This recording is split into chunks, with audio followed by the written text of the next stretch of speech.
Hello everyone, আসসালামু আলাইকুম। আজকের দিনটা এত বেশি সুন্দর, তাই মনে হলো যে আজকে কোথাও ঘুরে আসলে ভালো হয়। তাই কোথাও যাওয়ার আগে মনে হলো যে একটু স্টারবাকসে ঘুরে যায়, অনেক দিন ধরে যাওয়া হয় না। আর ধর্মীয় কিছু কারণে ইদানিং স্টারবাকসে একটু অ্যাভয়েডই করা হয়। তবে আজকে যাই করি না করি গ্রোসারি শপিং অবশ্যই শেষ করতে হবে, কারণ অনেক দিন ধরে গ্রোসারি শপিংয়ে যাওয়া হয় না সময়ের কারণে। তো আজকে দুজন একসাথে আছি বলে মনে হলো যে আজকে গ্রোসারি শপিংটা অবশ্যই শেষ করা উচিত। বাসায় রান্না করার মতো কিছুই নাই, সো রান্না যদি করতে হয় তাহলে আজকে অবশ্যই এটা শেষ করতে হবে। কিন্তু দুইজনের একসাথে হওয়াটা আসলে খুবই গুরুত্বপূর্ণ, তাই যেহেতু আজকে একসাথে আছি তাই মনে হলো যে কোথাও থেকে ঘুরে আসা যাক। তো এর জন্য আজকে হলিউড সাইন এরিয়াতে যাওয়ার প্ল্যান করলাম। কারণ হচ্ছে এটা অ্যাকচুয়ালি আমাদের বাসার খুবই কাছে, কিন্তু তেমন একটা যাওয়া হয় না কখনো। মানে দেখা যায় দূর থেকেই, বাসার বারান্দা থেকেই দেখা যায় যে মানে হলিউড সাইনটা দেখা যায়, যার কারণে এত বেশি মানে যাওয়ার যে একটা এক্সাইটমেন্ট কাজ করে ওইটা আসলে কাজ করে নাই কখনো। কিন্তু আজকে মনে হলো যে ঠিক আছে, এই জায়গাটা ঘুরে আসা উচিত অ্যাটলিস্ট। এটা হচ্ছে লেক হলিউড পার্ক। তো আগেও আরেকদিন প্ল্যান করছিলাম, ইভেন আমাদের ইউনিভার্সিটি থেকেও প্ল্যান করা হয়েছিল, কিন্তু ইউনিভার্সিটি থেকে বাস নিয়ে আসার কারণে আমরা এখানে উঠতে পারিনি। কিন্তু আজকে যেহেতু গাড়ি আছে তো মনে হলো যে এখানে একটু ঘুরে আসি।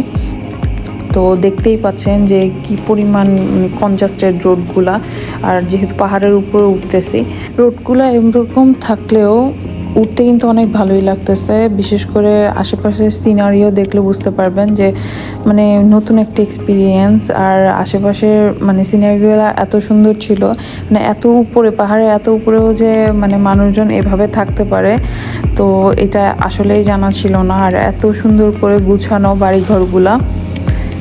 চায়নাতেও এরকম একটা জায়গায় যাওয়া হয়েছিল, কিন্তু হলিউড এরিয়াতে যে এরকমভাবে বাসায় থাকে মানুষজন পাহাড়ের উপরে, সেটা আমার জানা ছিল না। আগে কখনো এভাবে ওঠা হয় নাই। আর এখানের আরেকটা বিষয় হচ্ছে যে সব এরিয়াতেই বাসা ভাড়া প্রচুর বেশি, যেহেতু মানে এখানে দেখতে পাচ্ছেন যে কি সুন্দর সুন্দর বাসা পাহাড়ের এত উপরে হওয়াতেও। কিন্তু এখানে এমন না যে পাহাড়ের উপরে বাসা তো ইনকনভিনিয়েন্ট হবে বলে ভাড়া কম, এরকম কখনোই না। এখানে উপরে বলে বাসা ভাড়া দেখা যাবে যে আরও অনেক বেশি। তো আমরা এখন এখানে পৌঁছে গিয়েছি। তো আপনারা দেখতে পাচ্ছেন এখানে এই যে লেক হলিউড পার্ক লেখা আছে। তো আমরা এখন পার্কিং খুঁজতেছি, পার্ক করে তারপরে হচ্ছে এখানে যে পাশের যে পার্কটা আছে ওখানে আমরা কিছুক্ষণ ঘোরাঘুরি করব। আজকে ফ্রাইডে হওয়ার কারণে পার্কিং একদমই খালি নাই, কারণ এখানে সাধারণত ফ্রাইডে বিকাল থেকে শুরু করে আর স্যাটারডে বিকাল পর্যন্ত অনেক পরিমাণে ব্যস্ত থাকে রোডঘাট, যার জন্য পার্কিং পেতেও আজকে অনেক সময় লাগছে। তো তারপরে ও আমাকে নামাই দিয়ে তারপরে নিজে পার্ক করতে চলে গেল, আমি কিছুক্ষণ একা একা ঘোরাঘুরি করতে থাকলাম। এই জায়গাটায় আসার পরে আসলে নিজেকে অনেক বেশি লাকি মনে হলো, কারণ এইখানে আসার জন্য অনেক দূর দূরান্ত থেকে মানুষজন লাখ লাখ টাকা খরচ করে এই হলিউড সাইন দেখতে আসে। আর সেখানে আমার বাসার পাশে থেকে আজকে 2 বছর হয়ে গেছে আসছি, এখানে আমি আসি নাই। কারণ ওই যে বাসা থেকে বললাম না যে বাসা থেকেই হচ্ছে হলিউড সাইন দেখা যায়, যার কারণে এত বেশি এক্সাইটমেন্ট কাজ করে না। তো এখানে কিছুক্ষণ ঘোরাঘুরি করলাম, আরও ঘোরাঘুরি করে কিছু ছবি ক্লিক করে তারপরে আস্তে আস্তে এখন বের হওয়ার পালা। কারণ হচ্ছে যেহেতু বলছি যে গ্রোসারি শপিংয়েও যেতে হবে, সো এখানে সময় নষ্ট করার মতো সময় নাই। জায়গাটা দেখছি মানে চারপাশে পাহাড়, সব জায়গায় বাড়ি। মানে আমি ওই পাশে পার্ক করছি, তো ওখানে পার্ক করার আগে মানে একটু সামনে গেলে দেখবা আর কত সুন্দর, একটু সামনে যায়।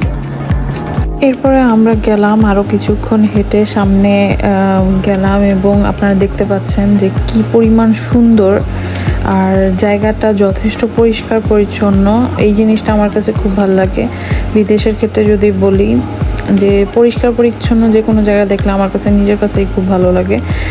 কারণ আমরা যে এরিয়াটাতে থাকি কোরিয়া টাউন, ওইটা খুবই কেন জানি আমি জানি না, ওই জায়গাটা এত পরিমাণ মানে অপরিষ্কার অপরিচ্ছন্ন রাখে। আর হোমলেস পিপলের কথা তো আর নাই বলি, ওই জায়গাটায় অনেক বেশি ওইরকম থাকার কারণে মানে অন্যান্য জায়গা যেগুলো যাই সেগুলোতে গেলে আমি এই জিনিসটা খুব খেয়াল করি যে পরিষ্কার পরিচ্ছন্ন কিনা। তো এখন যাবার পালা, কারণ হচ্ছে এখন এখানে আর বেশি সময় দেওয়া সম্ভব না।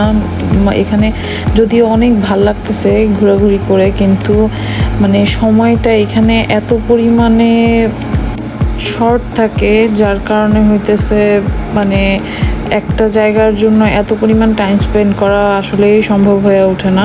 তারপরেও এখন গাড়ি থাকার কারণে এই জিনিসটা কিছুটা হইলেও প্রবলেমগুলো সলভ হয়েছে।